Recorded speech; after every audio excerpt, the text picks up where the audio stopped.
अस्सलाम वालेकुम नाजरीन, मैं हूं आपका मेजबान शाहिद मसूद बुखारी और इस वक्त आप हमारे साथ देख रहे हैं KTV उर्दू कश्मीर। नाजरीन किराम, जैसा कि आप जानते हैं कि हमने कोविड-19 के चलते जम्मू कश्मीर के अंदर बेदारी मुहिम के हवाले से बहुत सारे प्रोग्राम्स चलाए और कल के प्रोग्राम में आपने देखा कि किस तरह से डॉक्टर निसारुल हसन जो डैक के प्रेसिडेंट हैं, जब वो कोविड पॉजिटिव आ गए तो उनसे हमने होम आइसोलेशन के जरिए इंटरव्यू करके आप तक जानकारी पहुंचाई ताकि आप अपने आप को सेहत के हवाले से थोड़ा सा खबरदार भी रख सकें और उसके साथ साथ एहतियात भी बरतें। लेकिन आज का प्रोग्राम हमारा बहुत ज्यादा खास है नाजरीन। खास इसलिए है चूंकि हमने बहुत सारे मौजूआत पे बात की, न्यूरोलॉजी पे भी बात की, हमने कार्डियोलॉजी पे भी बात की, लेकिन आज भी हम न्यूरोसर्जरी के हवाले से ही बात करेंगे। लेकिन हमारे साथ इस वक्त जो खास मेहमान शख्सियत जुड़े हुए हैं वो पूरे मुल्क के बहुत ही मशहूर तरीन डॉक्टर हैं जो इस वक्त चीफ है न्यूरोसर्जरी में। और गुड़गांव दिल्ली के अंदर अगर हम बात करते हैं तो यहां ये जो आर्टीमैस हॉस्पिटल है वहां पर इस वक्त काम कर रहे हैं और 20 डॉक्टरों का एक स्पेशल ग्रुप है जो न्यूरोसर्जरी के हवाले से जितनी भी दिक्कत हैं, मुश्किलात हैं, बीमारियों की जो परेशानी है, उन बीमारों को ये वक्त पर इलाज पहुंचाने की मुकम्मल कोशिश करते हैं। जी, हम बात कर रहे हैं डॉक्टर आदित्य गुप्ता की। डॉक्टर आदित्य गुप्ता साहब नमस्कार, आपको बहुत बहुत खैर मकदम हम करते हैं वादी कश्मीर से। हाँ जी, नमस्कार शाहिद बुखारी जी, और जम्मू कश्मीर के सभी लोगों को मेरा भी नमस्कार है। Thank you.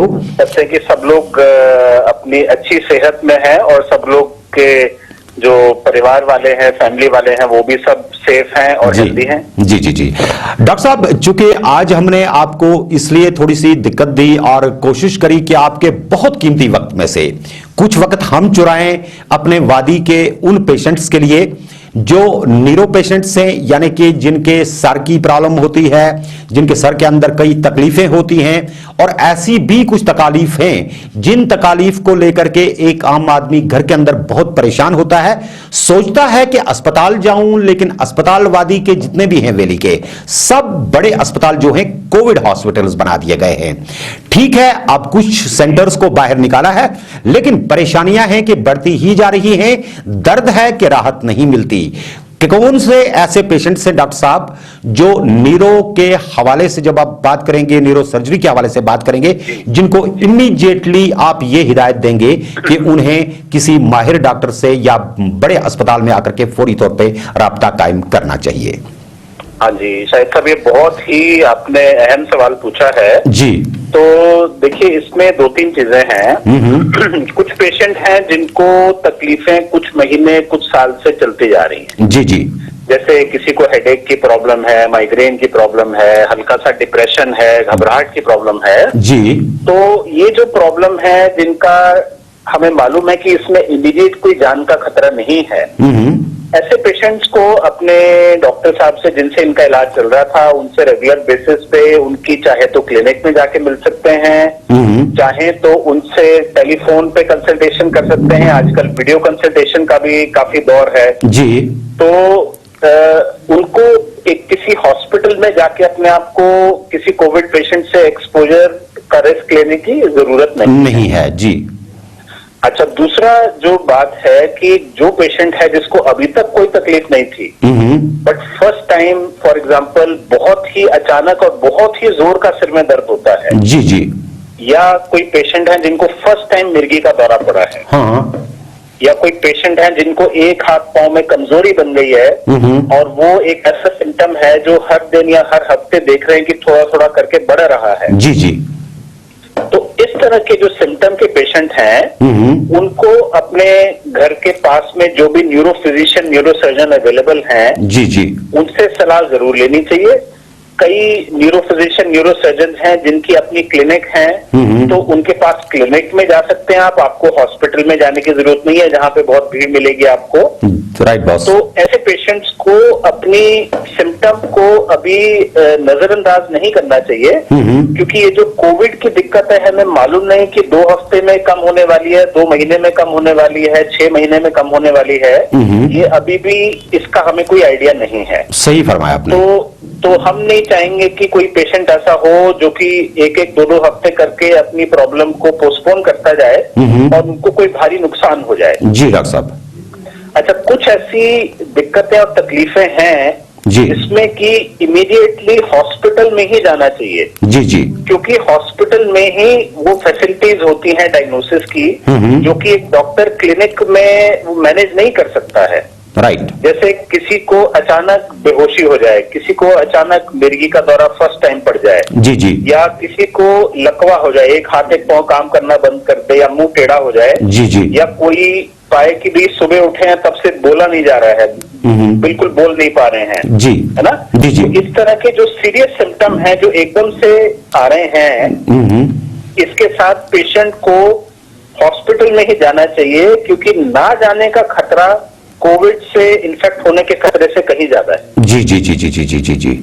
तो इस तरह से लोग अपने सिम्टम को एनालाइज करके सोच करके सही उसके लिए पाथ फॉलो कर सकते हैं।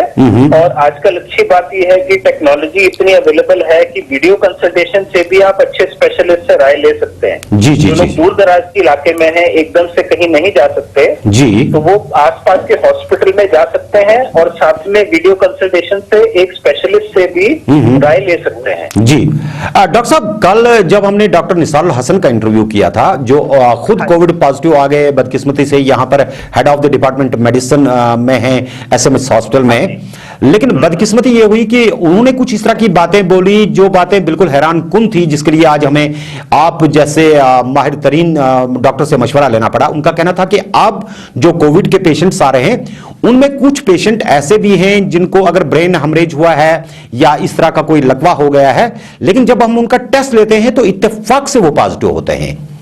क्या कोई कोविड का आपको लगता है कि कोई इस तरह का आपने कोई चीज देखी है इसमें कि ये एब्रप्टली किसी के अंदर जाता है और उसकी वजह से उसका ब्रेन हेमरेज हो सकता है या कोई और वजह हो सकती है या कोमा में पेशेंट जा सकता है?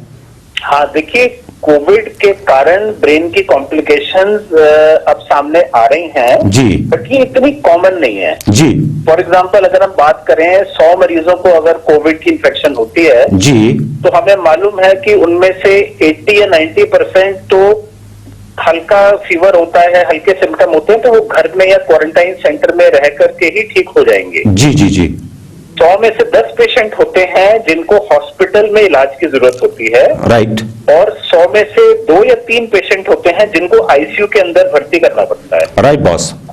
अब जो उन 100 में से ये 2-3 पेशेंट हैं जो आईसीयू में जाते हैं, उनमें से 5 या 10% पेशेंट हैं जिनको न्यूरोलॉजिकल प्रॉब्लम सामने आती है, जैसे कि स्ट्रोक हो जाता है, ब्रेन में हेमरेज हो जाता है जी। बट जिनमें कोविड पॉजिटिव होते हुए ब्रेन हेमरेज या स्ट्रोक होता है, उसमें ये बीमारी काफी सीरियस रूप लेती है और इसमें ठीक होने के चांसेस नॉर्मली अगर किसी को स्ट्रोक हो या पैरालिसिस हो उससे आधे ही होते हैं। तो कोविड पॉजिटिव पेशेंट में स्ट्रोक होना, ब्रेन हेमरेज होना अपने आप में बहुत ही सीरियस सिचुएशन है और इससे बच पाना कई पेशेंट्स के लिए बहुत मुश्किल रहता है। राइट। चूंकि डॉक्टर साहब मानना यह है कि जब इस तरह का कोई एसिम्प्टोमेटिक पेशेंट चला जाता है जिसे यह भी पता नहीं होता है कि वो ऑलरेडी कोविड के बीच में आ चुका है और उसमें कोई इस तरह की अलामत भी नजर नहीं आती, फिर अचानक उसका हेमरेज हो जाता है या इस तरह का कोई उस पे हो जाता है या कोमा में चला जाता है, तो कोई इस तरह की वजह आपको लगती है जो पेशेंट घर के अंदर बैठ करके ये समझ सके कि खुदा ना खास्ता इसे ये दोनों बीमारियां एक साथ चल रही हैं कहीं रेल की पटरी की तरह? हाँ, देखिए, ये बहुत ही अच्छी बात है आपने जो सवाल पूछा है। जी जी जी। देखिए, जो पेशेंट कोविड पॉजिटिव हैं, जी जी, उनको या जिनको कोविड के सिम्टम आने शुरू होते हैं, उनको अपने बारे में एक चीज का ख्याल रखना है कि अगर उनको कोई खास बीमारी नहीं है, जी जी, वो बिल्कुल हेल्दी हैं और कोई भी बीमारी नहीं है, तो वो उन 70 या 80 में आएंगे जिनका मैंने जिक्र किया कि वो होम या क्वारंटाइन सेंटर में अपना इलाज करवा सकते हैं। जी जी। जो लोग 65 ईयर 70 ईयर से ऊपर एज के हैं, जिनको ब्लड प्रेशर, डायबिटीज, पुराना स्ट्रोक हो चुका है, पुराना हार्ट अटैक हो चुका है, कोलेस्ट्रॉल बहुत हाई है, या कोई लिवर की प्रॉब्लम है, कोई किडनी की सीरियस बीमारी है, या अस्थमा की या लंग्स की सीरियस बीमारी है, जी, तो उनको डेफिनेटली घर पे इलाज अपना नहीं करवाना चाहिए। उनको कम से कम एक अच्छे सीनियर फिजिशियन को चेक करवाना चाहिए और अगर जरूरत पड़े तो हॉस्पिटल में ऑब्जर्वेशन के लिए एडमिट कराना चाहिए जी। इसका रीजन ये है कि जो कोविड में आमतौर पे जिन लोगों की जान जाती है उसमें दुख की बात ये है कि कुछ ऐसे पेशेंट होते हैं जो अपने आप को घर पे मैनेज कर रहे थे और उनका जब हॉस्पिटल में पहुंचे तो पता चला कि ऑक्सीजन का लेवल ब्लड में बहुत ही कम था। सही। तो कोविड में एक जो दिक्कत सामने आ रही वो ये है कि ऑक्सीजन का लेवल कम होते हुए भी कई बार पेशेंट को मालूम नहीं पड़ता है कि ऑक्सीजन का लेवल कम हो रहा है। बिल्कुल बड़ी बात कही आपने। सीरियस होते बॉडी के और ऑर्गन्स में भी फर्क पड़ने लगता है। जी जी। तब अचानक जब सीरियस हालत बन जाती है उस टाइम पे फिर इस पेशेंट को बचाना बहुत मुश्किल हो जाता है। बिल्कुल बड़ी बात कही आपने डॉक्टर साहब। डॉक्टर साहब, चूंकि आप जम्मू कश्मीर अक्सर आया करते थे, जहां तक हमें याद है कि आपका और जम्मू कश्मीर का एक बड़ा पुराना रिश्ता रहा है। 10-20 साल तक तो लोगों को tip of the tongue doctor Aditya Gupta का नाम याद हुआ करता था और सोचा करते थे कि जरूर आएंगे, लेकिन फिर आपने अचानक 2016 के बाद शायद यहां पर आना छोड़ दिया। जो मरीज चाहते हैं कि नहीं वो आप ही जैसे चीफ न्यूरो सर्जरी से अपना इलाज करवाना चाहते हैं, अगर आप तक पहुंचना चाहें तो क्या रास्ते हैं और किस तरीके से आप उन लोगों के इन टच रहते हैं या इंटैक्ट में रहते हैं? नहीं, देखिए इसमें तो एक चीज मैंने हमेशा फॉलो करी है जी। जब तक मैं 2016 के बाद जब मैं अभी आर्टेमिस में हेड ऑफ द डिपार्टमेंट बना तो उसके बाद मुझे एक्चुअली टाइम बिल्कुल मिल नहीं पाया कि मैं हर महीने या हर दूसरे महीने जम्मू कश्मीर में आ पाऊं। जी जी। बट जो एक हमेशा मेरी कोशिश रही है कि हम लोग जगह जगह सेमिनार करके जो डॉक्टर्स प्रैक्टिस कर रहे हैं, राइट, हमारा एक ये भी तरीका रहता है कि उन डॉक्टर्स से मिलकर नॉलेज अपडेट देके उनके स्किल लेवल को भी हम बढ़ाने की कोशिश करते रहते हैं। बहुत अच्छी बात है जी। अब जो दूसरी बात आपने बोली कि मेरे तक पहुंचने का जो रास्ता है, देखिए सबसे अच्छी बात है जो टेक्नोलॉजी है जी, कि वो टेक्नोलॉजी सबके लिए फ्रीली अवेलेबल है। सही फरमाया आपने। तो अगर कोई गूगल पे मेरे नाम से सर्च करेंगे तो उनको अपॉइंटमेंट की या मेरी सेक्रेटरी के कांटेक्ट की इंफॉर्मेशन मिल जाएगी। बहुत अच्छी। और जो मेरे स्टाफ हैं वो काफी हेल्पफुल हैं। कोई पेशेंट जो आना चाहते हैं हमारे पास, उनकी जो भी हेल्प रिक्वायर्ड होगी उनको इन्फॉर्मेशन देके हमारे पास पहुंचा सकते हैं। सही। तो डॉक्टर साहब ये बात बताइए कि चूंकि जब आप वादी के अंदर रहे, आपने वैली के अंदर बहुत ज्यादा मुशाहिदा किया, कई लोग आपके पास आया करते थे, तो हाँ जी कौन सी ऐसी चीज आपने पाई, खासकर अब जब हम अनरेस्ट की बात करते हैं, आपको पता है कि जम्मू कश्मीर जो है पिछले 35 सालों से जो है बहुत ज्यादा अनरेस्ट और स्ट्रेस के बीच में है, तो क्या आपको लगता है कि बहसत एक टॉप डॉक्टर के आपने जो अपने हिसाब से मॉनिटर किया होगा कि स्ट्रेस किस हद तक ट्यूमर्स को बढ़ावा देने में या खुदा न खास्ता लकवा आ जाने में, या जो आप मिर्गी की बात कर रहे थे, ऐसे पेशेंट्स जो हैं, क्या आपको लगता है कि वादी के अंदर इनकी तादाद बढ़ रही है, इनमें स्ट्रेस की वजह से ये मामला आ रहे हैं, या इसके पीछे कुछ और वजूहात भी हैं?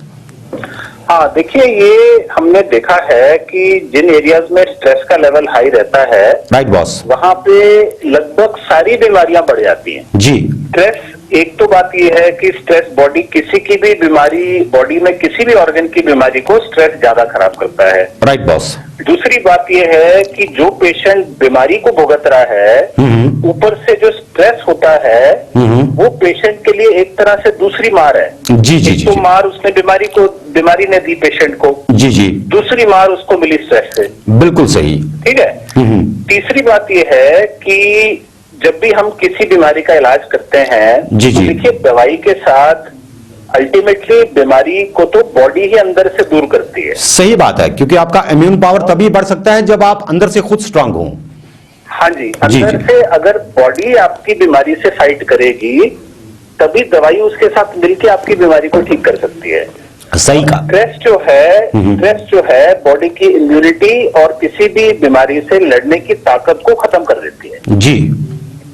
अब चौथी बात यह है कि स्ट्रेस और जो ट्यूमर्स हैं, जी, उसमें भी कुछ लिंक है, उसमें भी और कैंसर में लिंक है। जी जी।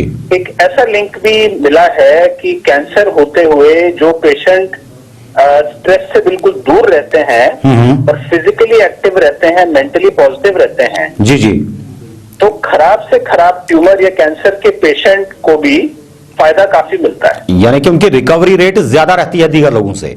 हाँ जी, हाँ जी, हाँ जी जी जी जी जी जी। तो अब अगर हम बात करें इस वक्त, मान लीजिए कोई घर के अंदर बैठा है, पहले हम थोड़ी अपर एज की बात करते हैं। अगर कुछ लोग अपर एज वाले हैं, जैसे हमारे बुजुर्ग हैं, माँ बाप हैं, हमारे घर के अंदर दादा दादी होते हैं, या किसी के फूफा या अंकल्स वगैरह होते हैं, तो अगर उनमें खुदा ना खास्ता कभी ऐसा लगे कि इनका मुंह टेढ़ा सा होने लगा या इनको कोई इस तरह का स्ट्रोक का चांस सा आ रहा है, तो ऐसे में इमीडिएटली पहला इलाज क्या कर सकते हैं हम? हाँ, देखिए, सबसे पहले क्या करना चाहिए, अगर आपको दिखता है कि कोई एकदम से बोल नहीं पा रहे हैं या मुंह टेढ़ा हो गया है, जी जी जी जी, या एक हाथ पांव में लकवा आ गया है, तो इमीडिएटली इनको नियरेस्ट हॉस्पिटल में लेके जाना चाहिए। जी जी, और उसमें एक जो सबसे पहले होना चाहिए, एक सिंपल सीटी स्कैन होना चाहिए। Alright sir. और इसका रीजन ये है कि पहले ये मानना था कि भी अगर जैसी लकवा हुआ, खून को पतला करने की दवाई मुंह के अंदर डाल दो। जी जी जी। तो आम आदमी को कैसे पता चलेगा डॉक्टर साहब कि खून किस दवाई से पतला होता है? कोई ऐसा स्पेसिफिक सॉल्ट है जो? नहीं, वही मैं कहना चाह रहा था। जी जी, कि पहले ये कहा जाता था कि डिस्प्रिन या इकोस्प्रिन की एक गोली जीभ के नीचे डाल दो। जी जी जी, जैसे हार्ट के दर्द के लिए आमतौर पे किया जाता है। Right boss. बट ये ब्रेन के सिम्टम के लिए एडवाइजेबल नहीं है, क्योंकि हमने देखा है कुछ पेशेंट्स में जिनमें दिमाग के अंदर ब्लीडिंग हुई है। जी जी, अगर आप खून पतला करने की दवाई ऊपर से देंगे तो ब्लीडिंग और बढ़ जाती है। अच्छा जी। तो जरूरी बात यह है कि किसी को भी अगर एकदम से लकवा हो या बोल नहीं पा रहे हैं या मुंह का टेढ़ापन दिखाई दे, जी सर, तो इमीडिएटली सबसे पास के हॉस्पिटल में ले जाके सबसे पहले उनका एक प्लेन सीटी स्कैन करवाएं। जी, सीटी स्कैन से ये क्लियर हो जाता है कि ब्लीडिंग है या नहीं है, या ये दूसरे तरह का लकवा है जिसमें खून की नस बंद हो गई है। जी जी जी जी। तो ये दो तरह के स्ट्रोक होते हैं, एक में ब्लीडिंग होती है और एक में खून की नस बंद हो जाती है। राइट। तो आम आदमी दोनों तरह के स्ट्रोक को एक ही मानते हैं, बट ये दोनों तरह के स्ट्रोक का इलाज बिल्कुल फर्क है और अलग अलग है। जी जी, और अलग अलग है। जी जी। तो इस सिलसिले में डॉक्टर साहब अगर आपसे ये पूछ लें, चूंकि मैं आपका वक्त ले रहा हूं जिसके लिए मैं माजरत ख्वाह हूं, लेकिन लोग चाहते हैं कि डॉक्टर साहब से बात की जाए, तो एक सवाल मेरा ये होगा कि डॉक्टर साहब की जो मिर्गी की आपने बात की प्रोग्राम के शुरू में ही, अक्सर यहां पर बच्चों के अंदर और खासकर बच्चियों के अंदर मिर्गी की बहुत ज्यादा बीमारी देखी जा रही है और गुज़श्ता कुछ सालों से ज्यादा मिल रही है। जो ऐसी मिर्गी के पेशेंट्स हैं जिनको कंट्रोल करना बड़ा मुश्किल हो जाता है, हॉस्पिटल ले जाना उनके लिए कोविड में तो बहुत टफ है, क्या मशवरा होगा आपका? देखिए, इसमें जो दो तीन मेन चीज होती है। नंबर एक, जो मिर्गी की बीमारी है उसमें मिर्गी का दौरा बार बार पड़ता है। जी जी। और मिर्गी को मेन हम दो तरह की चीज कहते हैं, एक तो एक्चुअली में मिर्गी है। जी जी। और एक है जिसको सूडो सीजर्स कहते हैं। जी जी। जो एक तरह से मानसिक बीमारी है। जी जी। और जो हमें देखने में मिर्गी का अटैक लग रहा है, एक्चुअली वो मिर्गी का अटैक नहीं होता है, वो जहनी बीमारी होती है। जी। तो मैं ये बता रहा था कि देखिए, जो एपिलेप्सी खासकर आपने बच्चों में बोला। जी जी। तो जम्मू में, श्रीनगर में बहुत अच्छे पीडियाट्रिशियन बच्चों के डॉक्टर अवेलेबल हैं। राइट। और जो सबसे जरूरी बात है कि जब ये बीमारी शुरू हो तो एक एक्यूरेट डायग्नोसिस बननी चाहिए, जिसके लिए आमतौर पे सबसे इंपॉर्टेंट होता है कि डॉक्टर जब हिस्ट्री लेता है कि जी दौरे में क्या क्या होता है, राइट, उसी से कई चीजें क्लियर हो जाती हैं।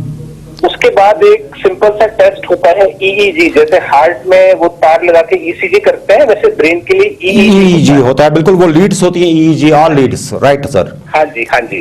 तो ये दोनों टेस्ट करके एक पक्का डायग्नोसिस बनना चाहिए कि वाकई में ये मिर्गी की ही बीमारी है। अब एक बार जब ये क्लियर हो गया कि मिर्गी की बीमारी है, तो उसमें एक चीज हमें समझनी है कि हमें रेगुलर इलाज कुछ सालों तक बच्चे को देना पड़ेगा। आमतौर पे जो पेरेंट्स हैं, जो माँ बाप हैं, वो कुछ महीने दवाई खिला के डिसअपॉइंट हो जाते हैं कि जी कोई फायदा नहीं हो रहा, अब हम और दवाई नहीं खिलाएंगे। जी जी। और एक और प्रॉब्लम है कि नॉर्मल लोगों में एक वो मिथ चलता है कि जी ये जो दवाई दे रहे हैं इससे दिमाग कमजोर होता है, तो हम अपने बच्चे को दवाई नहीं देंगे। जी। तो जो इम्पोर्टेंट बात है कि 2 से 3 साल तक जब बच्चे को दौरे नहीं पड़ेंगे तब ये एपिलेप्सी की दवाई बंद हो जाती है धीरे धीरे कम करके। ओके।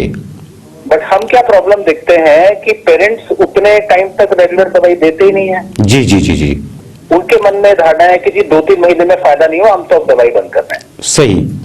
तो आपकी ये हिदायत होगी कि ऐसे लोग जिनका आप इलाज करते हैं और आप उनको एक रेगुलर दवाई खाने के लिए बताते हैं, आपका कहने का मुद्दा यह है कि उनको दवाई किसी भी सूरत में बंद ना की जाए, नहीं करनी चाहिए और रेगुलर फॉलोअप करना चाहिए। अब जैसे आपने बच्चों का एग्जांपल लिया, जी जी, अब बड़ी कॉमन सेंस वाली बात है कि बच्चे का जब वजन 10 किलो था या 12 किलो था तो उसको दवाई की एक डोज की जरूरत पड़ेगी। सही। अब जब वही बच्चा बड़ा होकर 25 या 30 किलो का होगा तो नेचुरली दवाई का अमाउंट भी बढ़ाना पड़ेगा। सही है। अब नेक्स्ट प्रॉब्लम क्या आती है, जब बच्चे का वजन बढ़ता है दवाई बढ़ाते हैं तो पेरेंट्स फील करते हैं कि ये तो ये दवाई उल्टा बढ़ा रहे हैं कम करने की बजाय। जी जी।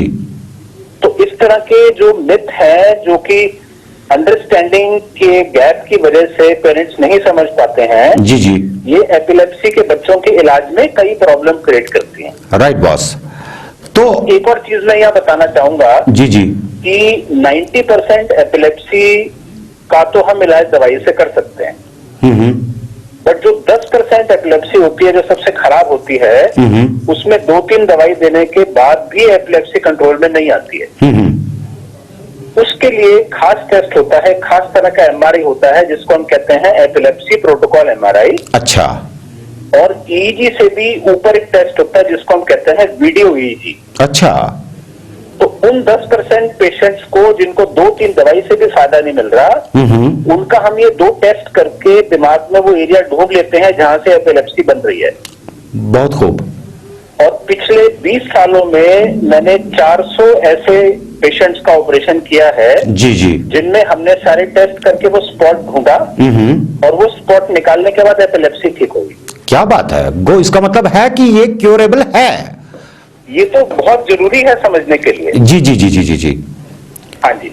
तो डॉक्टर साहब, अब चूंकि चलते चलते मैं आपसे ये पूछूंगा, दोबारा भी आपको प्रोग्रामों में तकलीफ देने की कोशिश करेंगे, लेकिन चलते चलते ये पूछेंगे कि जो नॉर्मली आप देखते हैं कि किसी का ट्यूमर है, किसी का साइलेंट है, किसी का जो है वो बिल्कुल एक्टिव ट्यूमर है, ऐसे में जो इस वक्त जो सर्जरीज वगैरह हो रही हैं, तो क्या आपको लगता है कि पूरे मुल्क के अंदर, हम पूरे देश की बात करते हैं, जम्मू कश्मीर राज्य की भी बात करते हैं, तो क्या आपको लगता है कि डॉक्टर्स जो हैं उनको कोविड के प्रोटोकॉल को नजर में रखते हुए ये सर्जिकल प्रोसेस जारी रखना चाहिए या इसको प्राइवेट हॉस्पिटल्स तक ही महदूद रखना चाहिए?